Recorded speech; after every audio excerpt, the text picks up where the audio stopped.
दोस्तों कल है निफ्टी की एक्सपायरी, लेकिन रेंज पहले ही खींच दी गई है कि बाजार एक्सपायरी वाले दिन यानी कि कल 21 जुलाई 2026 को यानी कि मंगलवार को किस तरह से कामकाज करेगा, इसकी संभावना बहुत हद तक बना दी गई है। यानी जो कॉल राइटर्स और पुट राइटर्स हैं, यानी कि जो ऑपरेटर्स हैं जो बाजार को चलाने वाले हैं, उन्होंने अप्रोक्सीमेटली लाइंस खींच दिए कि भैया इसी के रेंज में बाजार रहेगा, जिसकी संभावना भी है। लेकिन हम उसके अलावा कुछ कंडीशंस को देखेंगे कि अगर वो संभावनाओं के विपरीत बाजार जाता है जो उन्होंने खींच रखा है, तो फिर क्या होगा। यानी कि अगर उस रेंज को ब्रेक करता है नीचे की तरफ तो क्या होगा, ऊपर की तरफ तो क्या होगा, दोनों हम लोग समझने की कोशिश करेंगे। नमस्कार दोस्तों, स्नैच टॉक्स के एक और लर्निंग वीडियो में आप सभी का बहुत बहुत स्वागत है। आज के इस वीडियो में हम लोग निफ्टी, बैंक निफ्टी और साथ में कुछ मेजर कंपोनेंट्स को देखेंगे। तो सबसे पहले हम लोग यहाँ पे बैंक निफ्टी को देखते हैं। देखो, बैंक निफ्टी को अगर आप देखोगे तो एचडीएफसी और एक्सिस बैंक में भारी भरकम दबाव रहा। उनके रिजल्ट्स थे और वो रिजल्ट्स जो है वो उम्मीदों के विपरीत आए। हालांकि रिजल्ट्स ठीक है एचडीएफसी के, लेकिन वो उम्मीद नहीं था। बेसिकली ये बाजार को घुमाने का, अगर यही बाजार में खरीदारी का माहौल होता तो फिर बोला जाता कि भैया देखो रिजल्ट इतना अच्छा है मार्केट ऊपर, लेकिन एक्सपेक्टेड नहीं था। एक्सपर्ट्स कुछ सोच रहे थे, कुछ ना कुछ बहाना लगा दो, यही मार्केट को ऐसे ही चलाया जाता है। आप समझ जाओगे धीरे धीरे अगर आप बाजार में लगातार बने रहे तो। बैंक निफ्टी को चलाने के लिए तीन मेजर कंपोनेंट्स बैंकिंग सेक्टर के बारे में बात कर रहा हूं। तो उसमें से HDFC, ICICI, axis bank, SBI, ये सब भी है, कोटक भी है और भी कई बैंक है। लेकिन ये तीन चार मेजर है जिसमें से एचडीएफसी, आईसीआईसीआई, एक्सिस और खास करके जो आपका एसबीआई है, इसके अंदर में बहुत तेजी से बाइंग या फिर सेलिंग होती है तो उसका बहुत ज़्यादा असर पड़ता है। लेकिन आप यहाँ देखेंगे एचडीएफसी में 5% से ज़्यादा की गिरावट रही, आईसीआईसीआई में मात्र 1% का उछाल रहा। लेकिन उसके मुकाबले में अगर आप एक्सेस को देखेंगे तो यहाँ भी 5.5%, यानी कि ये भी दबाव में। और इसके मुकाबले में एसबीआई भी सिर्फ 1.5%। लेकिन और भी कई बैंक्स रहे, जैसे आप कोटक देखेंगे यहाँ 2% डाउन ही है। लेकिन सरकारी बैंक जैसे कि पीएनबी और भी कई बैंक ऐसे रहे जहां पर भारी भरकम खरीदारी हुई और जिससे बाजार को थोड़ा सा मेंटेन किया गया। बावजूद इसके दबाव था ही, 600 अप्रोक्सीमेटली बैंक निफ्टी यहाँ पर आपको पॉइंट डाउन है। और कैंडल क्या बना था, देखो ऐसे कैंडल वन टाइम फ्रेम में कैंडल समझोगे तो देखो, अगर ये पहला कैंडल यहाँ पे ये वाला कैंडल अगर रेड होता और फिर ये एक डोजी कैंडल जैसा बन जाता है यहाँ थोड़ा सा नीचे या ऊपर, तो फिर हमारे लिए एक ग्रीन कैंडल की चांस होते कि ग्रीन कैंडल। लेकिन अब यहाँ पहला ही ग्रीन कैंडल है, दूसरा यहाँ पर ये कलर कोई मैटर नहीं करता, और अब इसके बाद फिर एक ग्रीन कैंडल। हालांकि इसके चांस बहुत कम होते हैं, लेकिन जो कैंडल स्टिक्स का पैटर्न है वो तो लगभग वैसा ही है। लेकिन दोस्तों क्या इंपॉर्टेंट हो गया बैंक निफ्टी में, ये कैंडल बड़ा इंपॉर्टेंट हो गया। अगर इसके नीचे अगर बैंक निफ्टी समय बिताता है तो सिर्फ एक कैंडल के नीचे नहीं जाएगा, 1 2 3 4 5 6 7 कैंडलों के नीचे कामकाज करने का मतलब है भारी दबाव में बिकवाली होना। लेकिन दोस्तों बैंक निफ्टी में भारी दबाव में बिकवाली हो भी जाए तो उसका असर निफ्टी पे कितना पड़ेगा, क्योंकि कल तो उसकी एक्सपायरी है। और आज भी आपने देखा, ये देखो ना, परसेंटेज में लगभग 1% डाउन है बैंक निफ्टी, और निफ्टी आधा परसेंट भी डाउन नहीं है। यानी मैनिपुलेशन साफ साफ है, दूसरे कंपोनेंट में पैसा लगाओ, निफ्टी को बचाओ, डीके करो। बचाना किसको है, डीके करना है बेसिकली। वो 5 मिनट के टाइम फ्रेम में देखेंगे बाजार के हालात क्या हैं और किस तरह से हमें कामकाज करना चाहिए। फिलहाल बैंक निफ्टी में पहला रेसिस्टेंस आपको नोट कर लेना चाहिए, जो कि मुझे लगता है कि रहेगा 58,000 का राउंड नंबर। अगर हम इसको ब्रेक करते हैं तो आज का हाई रख लीजिएगा, और वो रहेगा 58,100 के आसपास का एरिया। और दोस्तों यहाँ पर हर एक नंबर पर, हर एक 100 पॉइंट पर एक रेसिस्टेंस नजर आने वाला है, तो इसलिए आपको सभी नोट करवा रहा हूँ मैं।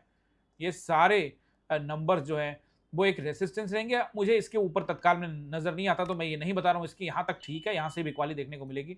लेकिन मुझे फिलहाल ऊपर नजर नहीं आ रहा। अगर कुछ ऐसा होता है तो मैं टेलीग्राम में अपडेट करूंगा, टेलीग्राम का लिंक बायो में डाला हुआ है। नीचे की तरफ देखते हैं तो पहला सपोर्ट जो मुझे नजर आता है वो 57,700 के आसपास का एरिया नजर आता है। और फिर उसके बाद अगर उसको ब्रेक करते हैं तो फिर प्रेशर बढ़ेगा और फिर 57,500 यानी 57,500, ये वो नंबर है दोस्तों। अगर इसके नीचे में समय बिताने में कामयाब होता है बाजार तो तेजी के साथ में आपको 57,300 और उसको ब्रेक करता हुआ भी आ सकता है। तो फिलहाल मुझे लगता है कि यहाँ कहीं मतलब 250-200 अगर के आसपास में अगर गिरावट होती है तो यहीं कहीं रुकता हुआ नजर आएगा। इसको भी तोड़ता है तो समझ लेना भारी भरकम दबाव है, और ऐसा हुआ तो मैं आपको टेलीग्राम में अपडेट दूंगा।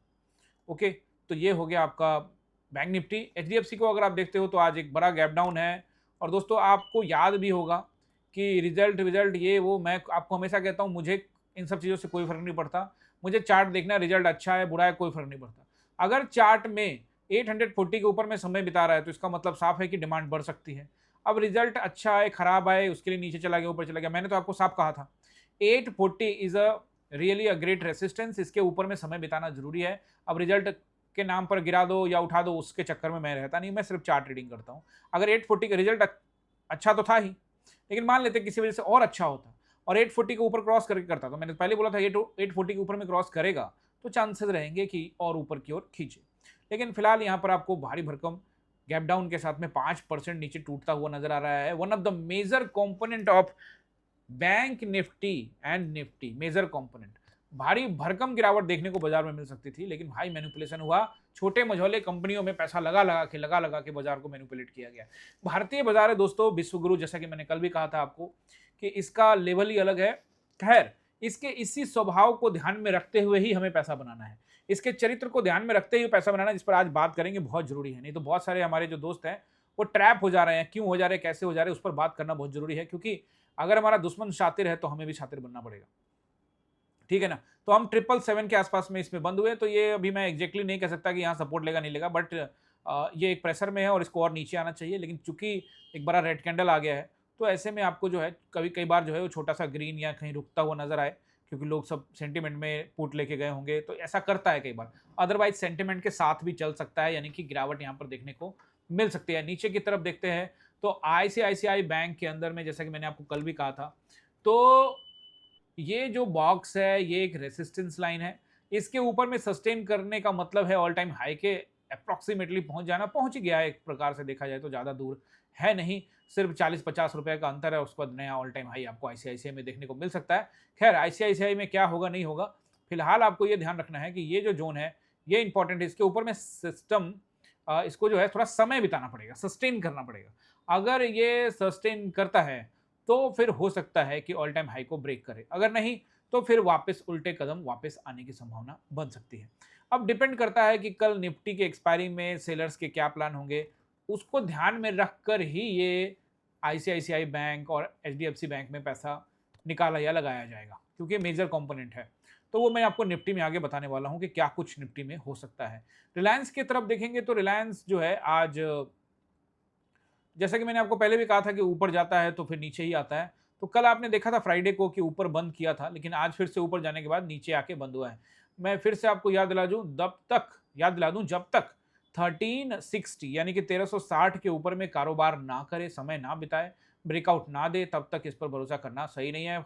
हर उछाल पर रिलायंस में बिकवाली देखती हुई नजर आ सकती है। एक्सिस को देखेंगे तो एक्सिस में फिर से ऊपरी स्तरों से लगभग 11% के आसपास में, जो कि ये पहुंचा था 25 जून को, और अब ये लगभग एक महीना होने को है, 20 जुलाई हो गए, तो ये लगभग ऊपर से 11% का रिजेक्शन मिला है। लेकिन आप एचडीएफसी बैंक को लॉन्ग टर्म के हिसाब से अगर आप देखते हो तो ये पूरा का पूरा जोन है जो मैंने ये लाइन बना रखा है 970 से लेके 1300 के आसपास का एरिया या 1400 के आसपास का एरिया, यानी कि 400 रुपये का रेंज है, और इसमें ये पिछले 3 सालों से यहीं पर घूम रहा है। तो इसको निकाल कर अगर ऊपर निकलता है तो चांसेस बनेंगे, नहीं तो फिर से वापस जोन की तरफ आ सकता है, और ये इसको 1100, 1150 या उसके नीचे भी देखा जा सकता है। फिलहाल मुझे लगता है कि बाइंग फार्मूला के साथ अपॉर्चुनिटी इसमें आपको देखने को मिल सकती है। एसबीआई को अगर आप देखते हैं तो एसबीआई ने ब्रेकआउट कैंडल देने की कोशिश की है, लेकिन अभी प्रॉपर तरीके से ब्रेकआउट तो नहीं मिला है। लेकिन ये जो पिछला स्विंग है जहां से थोड़ा सा नीचे आया था, इसको निकालने की कोशिश करता है और ऊपर सस्टेन करता है, तो फिर चांस बनेगा कि नेक्स्ट रेसिस्टेंस तक जाने की कोशिश करे, जो कि 1120 रुपए के आसपास में, और फिर उससे या तो उससे पहले ही गिरावट देखने को मिल सकती है। यानी कि यहाँ पर अभी आपको अभी थोड़ा सा न्यूट्रल रहना चाहिए, वन वे नहीं सोचना चाहिए एसबीआई के अंदर में। एयरटेल को अगर आप देखोगे तो एयरटेल भी वैसा ही है, स्थिति जो है अभी उसकी कुछ खास नहीं है, ये भी काफ़ी दिनों से जोन में ही कामकाज कर रहा है, तो इसको भी ब्रेकआउट चाहिए, फिर सस्टेन चाहिए, यहाँ भी आपको न्यूट्रल ही रहना चाहिए। हाँ, एक बात है कि फिलहाल जब भी नीचे आता है तो खरीदारी, और ऊपर आता है, ऊपर जाता है तो बिकवाली देखने को मिल रही है। लेकिन पिछले कुछ दिनों से अगर आप देखेंगे, एक महीने से, यहाँ से आपको ऊपर जाता हुआ नजर आएगा, लेकिन पिछला रेसिस्टेंस को तोड़कर उसके ऊपर सस्टेन अभी नहीं कर पाया है, और मुझे लगता है कि अभी फिलहाल इस पर न्यूट्रल रहना चाहिए।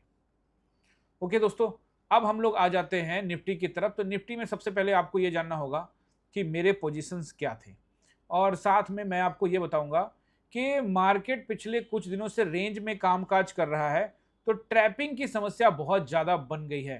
देखो, अभी हमने जो मेरा जो पहला पोजीशन था वो मैं तो दूसरे कैंडल पे ही जाने के लिए तैयार था, तो शायद मैं दूसरे या तीसरे कैंडल पे गया 9:25 के आसपास में, और ये बात मैंने आपको टेलीग्राम पे बता भी दी है।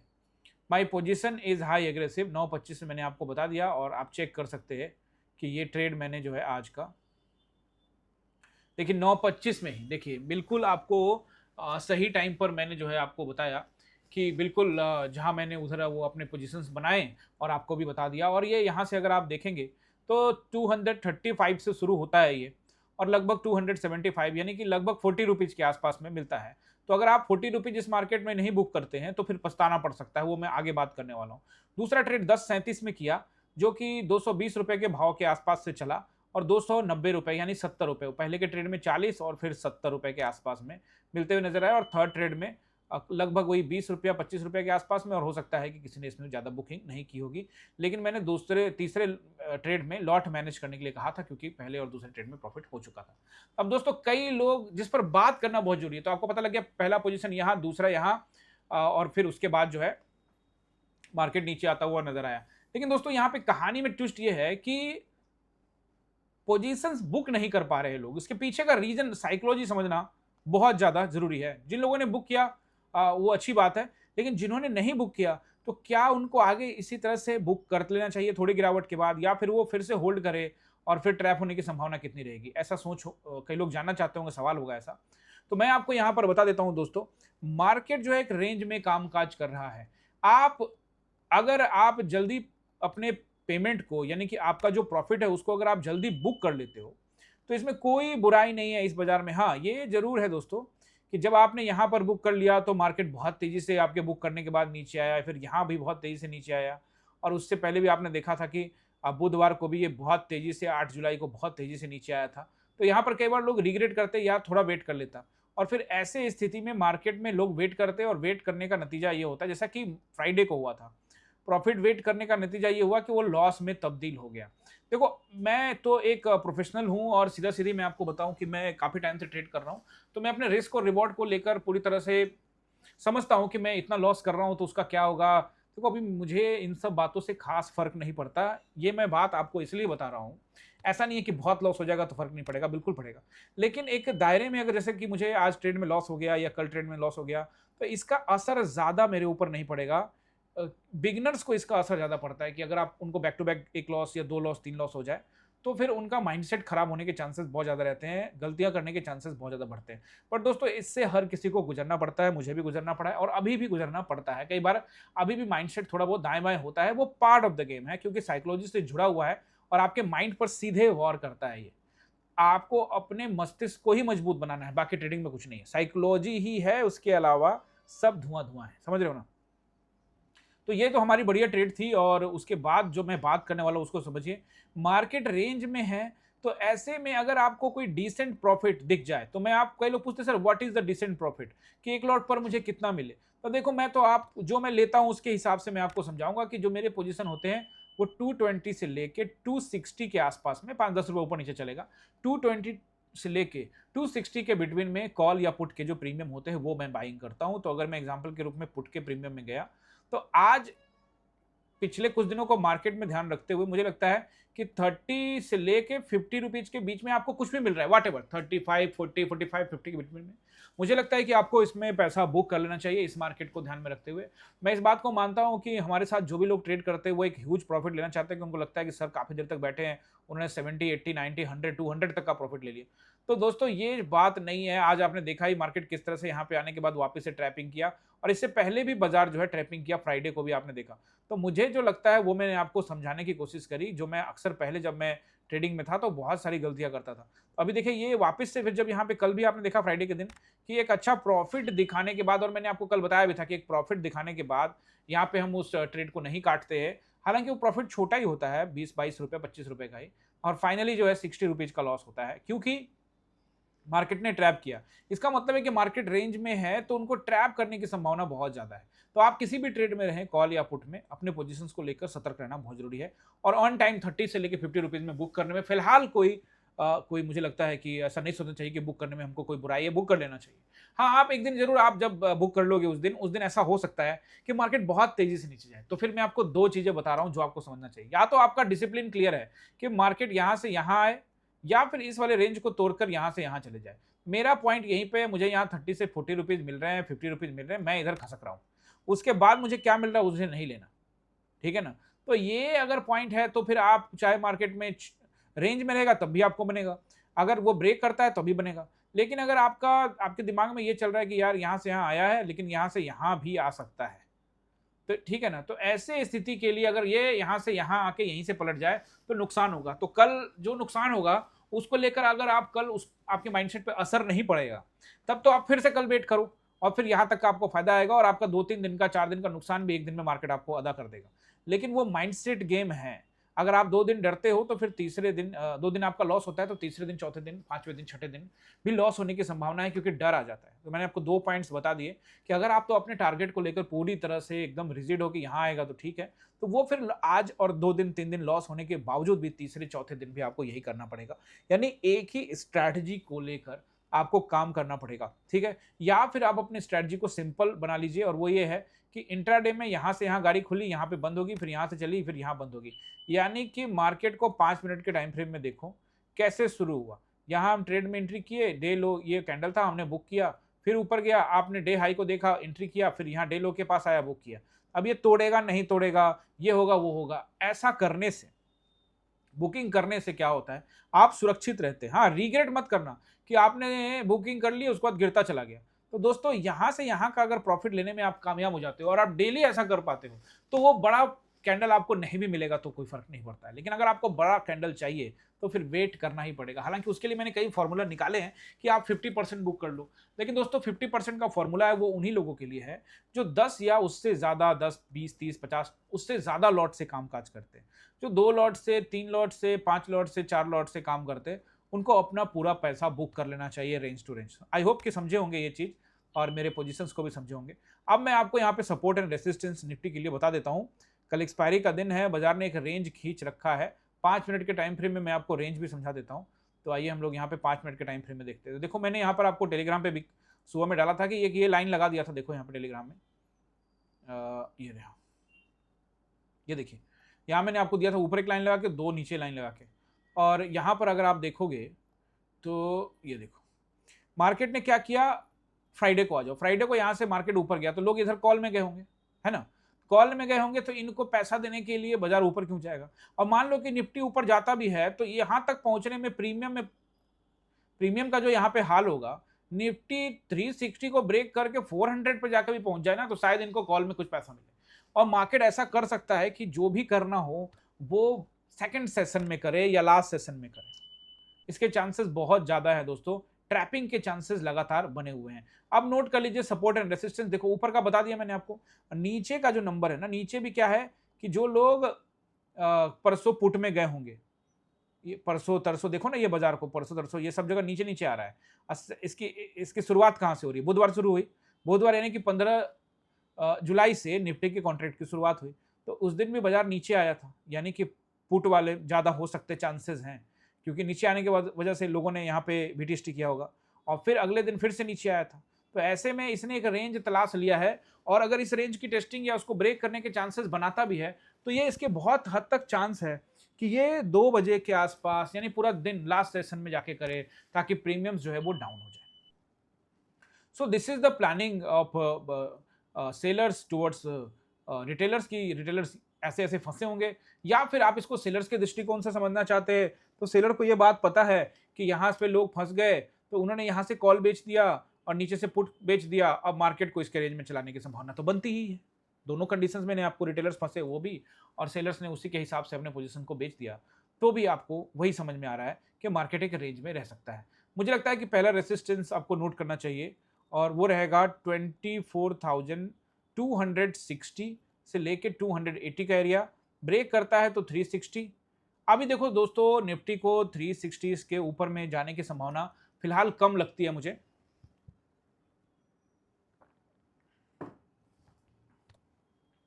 नीचे की तरफ अगर आप देखते हैं तो मुझे पहला नंबर जो नजर आता है 24,160, 24,100 का एरिया।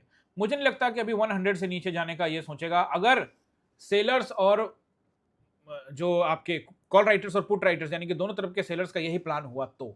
लेकिन दूसरा कंडीशन जो मैंने आपको बताया कि अगर इसको तोड़ देता है यानी कि सेलर्स अपने पोजीशंस को कवर करने का सोचते हैं या वन वे चलाने का सोचते हैं, तो फिर ऐसी स्थिति में पैनिक सिचुएशन हो सकती है और फिर आपको मार्केट जो है ये एक इसके लो को ब्रेक करने के बाद एक अच्छा कैंडल रेड बनाता हुआ नजर आ सकता है। लेकिन एक्सपायरी को ध्यान में रखते हुए ऐसी संभावनाएं बहुत कम होती है। 6 बजने को है, तो मैं एसजीएक्स निफ्टी यानी कि आपके गिफ्ट निफ्टी की तरफ ध्यान लगाऊं तो मुझे ये फ्लैट नजर आता है। दोस्तों मुझे इनसे कोई लेना देना नहीं होता है, मैं सिंपल चार्ट देखता हूं। आप लोगों के लिए ये थोड़ा सा जरूर खोलता हूं ताकि आपको आइडिया लग सके या फिर मैं आपको बता सकूं कि देखो ये इतना माइनस चल रहा है, इसके पीछे का क्या है। हाँ, ये चीज है कि ये जितना माइनस होगा खास करके अर्ली मॉर्निंग में 8 बजे के आसपास में जो आपको 7:30 बजे के आसपास में दिखे वही चांस है। अभी तो ये तत्काल में फ्लैट है या -5 है, तो इसको तो आप अभी नहीं कंसिडर कर सकते। लेकिन ये जो चीज़ है ये बहुत इंपॉर्टेंट है जिससे आपको ये पता लगता है कि बाजार कितने पे खुलेगा। इसका मतलब ये नहीं है कि इस पर डिपेंडेंट हो जाना है कि ये ऐसा कर रहा है तो निफ्टी भी ऐसा करेगा। ना, मैं ऐसा कुछ नहीं करता। मैं एसजीएक्स निफ्टी को सिंपल एक टूल मानता हूं जिससे मुझे ये पता लगे कि गैप अप होगा कि गैप डाउन। बाकी मुझे एसजीएक्स निफ्टी से कोई लेना देना नहीं है। तो दोस्तों मैंने आपको यहां पर नंबर बताने की कोशिश करी कि 100, लेकिन वो कंडीशन कि अगर रेंज ब्रेक हो जाए तो क्या करेंगे, क्योंकि मार्केट ने ऑलरेडी डिसाइड कर लिया है रेंज। ये देखो ना, ये ऊपर का रेंज है और ये नीचे का रेंज।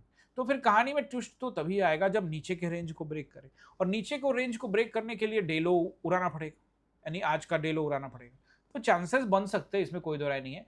दूसरी यहां पर एक बात है कि दोस्तों पहला कैंडल जब बड़ा रेड बन जाता है और उसके बीच में एक पहला कैंडल जो ग्रीन बन जाता है, यानी कि ग्रीन में जी लिख देता हूं, और फिर आर यानी कि रेड बन जाता है और चार्ट के ऊपरी हिस्से में बनता है, तो इसको हम लोग कहते हैं बियरिश हरामी पैटर्न, कहते हैं ना। अब ऐसी स्थिति में ये पहला कैंडल तो सही बना है एज पर द बियरिश हरामी पैटर्न, पर दूसरा कैंडल रेड नहीं बन के ग्रीन बन गया, तो क्या इसको हम बियरिश हरामी पैटर्न मान सकते हैं? दोस्तों मुझे लगता है कि बिल्कुल इसको माना जा सकता है बियरिश हरामी पैटर्न।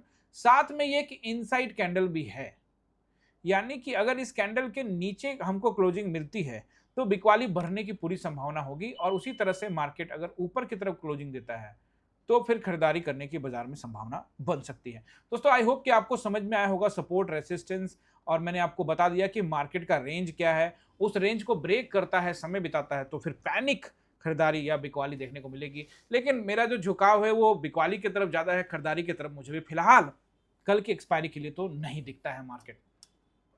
आई होप दोस्तों कि आपको समझ में आया होगा। अगर समझ में आया तो लाइक शेयर कमेंट जरूर कीजिएगा, और कोशिश कीजिएगा कि इस वीडियो के ऊपर में 100 से ज़्यादा आप कमेंट कर पाएँ और 300 से ज़्यादा लाइक कर पाएँ। ये काम आप कर देते हैं तो वीडियो काफ़ी लोगों तक पहुंच जाएगा।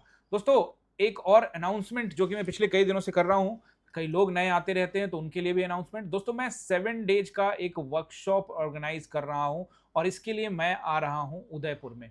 उदयपुर कहाँ है दोस्तों? राजस्थान के अंदर में उदयपुर है। स्क्रीन पर ये नंबर आ रहा है, आप इस नंबर पर जानकारी ले सकते हैं, क्योंकि हम जो वर्कशॉप का ऑर्गेनाइज कर रहे हैं वो 7 डेज का चलेगा, बेसिक से एडवांस, उसमें सब सीखेंगे आप।